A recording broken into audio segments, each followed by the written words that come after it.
Good morning, lovely peeps.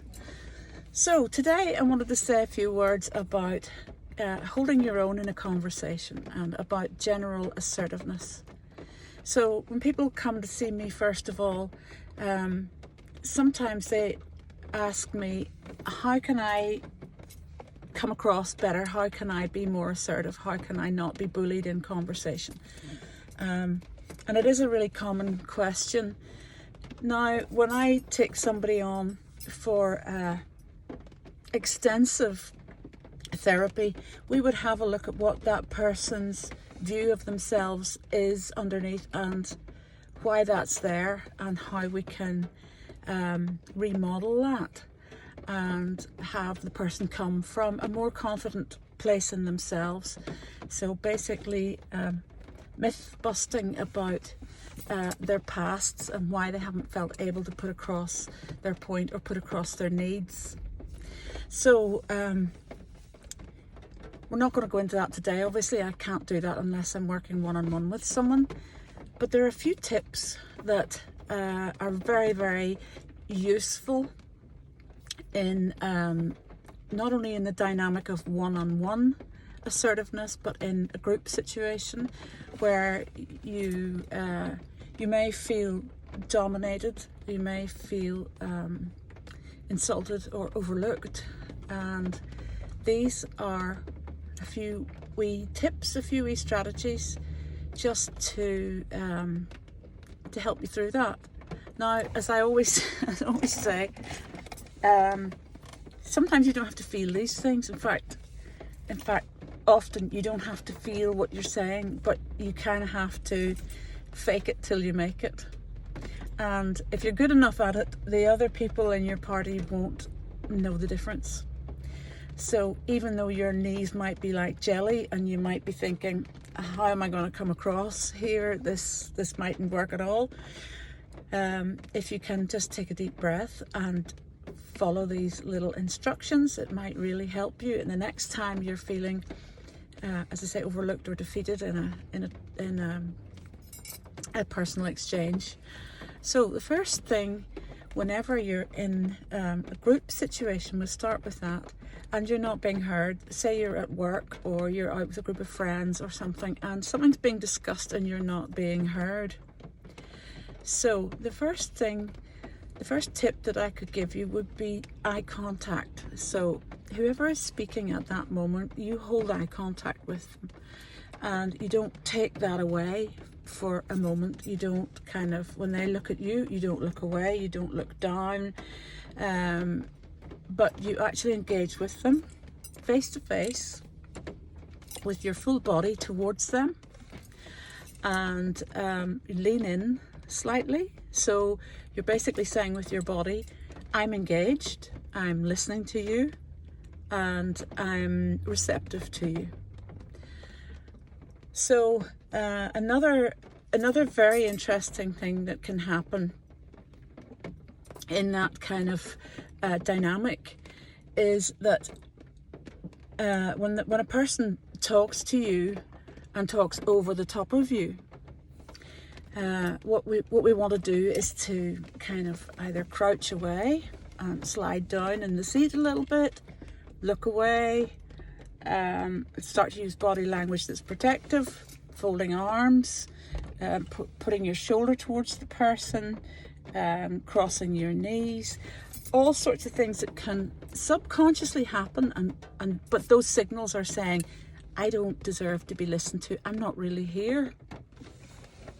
So again, check your posture, check that you're actually facing towards the person and you're giving them 100% view of your face and not this. And a tip that I found very useful over the years myself was, if you find it really hard to look somebody in the eye when they're talking to you or when you're talking to them, concentrate on a spot about here and keep looking at that spot while you're talking. And unless you're in a very, very close circumstances with somebody actually closer than normal personal space allows, that person will never know that you're not looking them in the eye. So if you try it on somebody, you'll see Much, much easier than looking right into somebody's face. So another thing that's very important, I think, in conversation, whether it's one-on-one or in a group situation, is don't accept insults, challenge insults. And even now, it sounds like I'm saying to you, you know, that you're going to be in these conversations where you're frequently somebody's frequently being rude to you, or you're frequently being insulted. But insults can happen in a very subtle way. And if there's a very dominant person in the conversation, or somebody who's very much in disagreement with you and doesn't mind letting you know, it's very important that you don't let them away with an insult.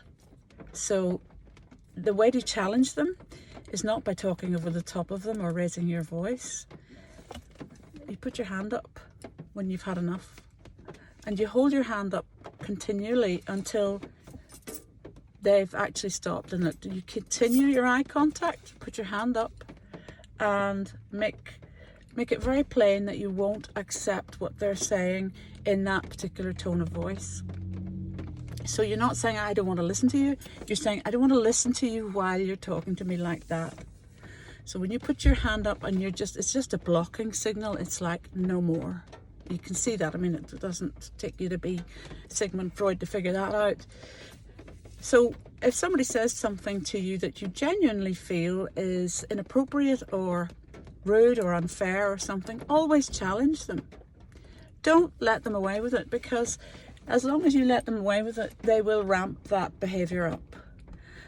Some people who have a very strong need to be the dominant one in the conversation will use that very much to their advantage. The fact that you're not rising up against them and you're not stopping them, they just continue to stand all over the top of you. So your way of actually halting somebody and calling them on their behaviour is to say something like, I need to interject. May I interject? I have something I'd really like to say at this point.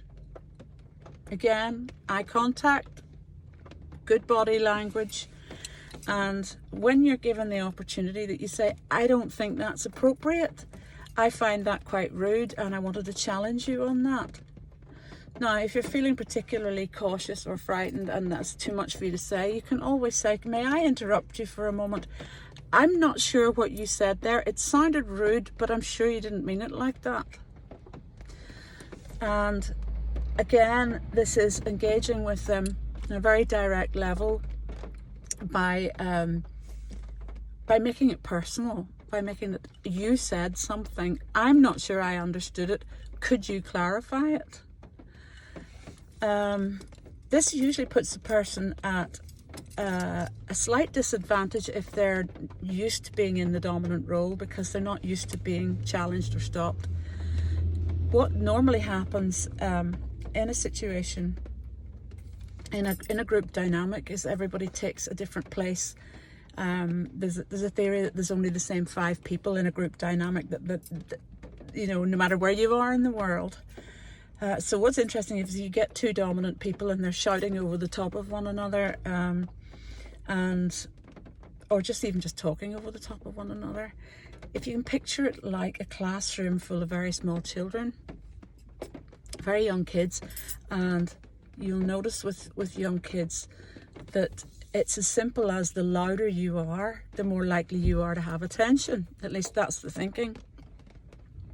So while somebody's ramping up the volume, talking over the top of somebody else, and another person chips in and tries to do the same, and you hear the whole thing escalate. What's interesting is that it's not another loud voice that's going to cut across. Generally, now it might be if you were dramatic enough, but generally what's effective is to not raise your voice, but again, use your body language to intervene. Hand up. Or hand up like this, like, I need to question you, and keeping your hand up until somebody actually responds to you. Keeping a really level voice, keeping your body language, and looking at each person again in the eye as you're addressing them, and keeping your tone of voice quite low. And when I say low, I don't just mean volume low, I mean using the lower range of your voice like this is much more effective than talking like this. Do you hear the difference? So that can come across as calm, adult, grown up, powerful, much more so than kind of going up the octaves until you're, only dogs can hear you. That's really not effective at all. And in a funny sort of way, sometimes often people need to be trained to treat you the way that you want to be treated. And it sounds a funny thing to say, like training like a dog or something, but that is very largely the case. Because if you allow people to dominate you and you allow people to insult you, you're basically saying that's okay. And as I say, they'll ramp it up for next time. And you will be overlooked, basically. It'll be like, oh, was she even at the meeting? Was she even there? And the same goes for in relationships in a one-on-one conversation. It's like, it's human nature, unfortunately, it's human nature to treat you as badly as you will allow.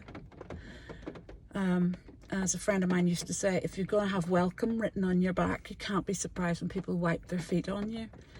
So it takes a very, very highly evolved person to have a respect for you, that they don't tread all over you like that. It's much more in us as human beings to treat people, as I say, as badly as they'll allow.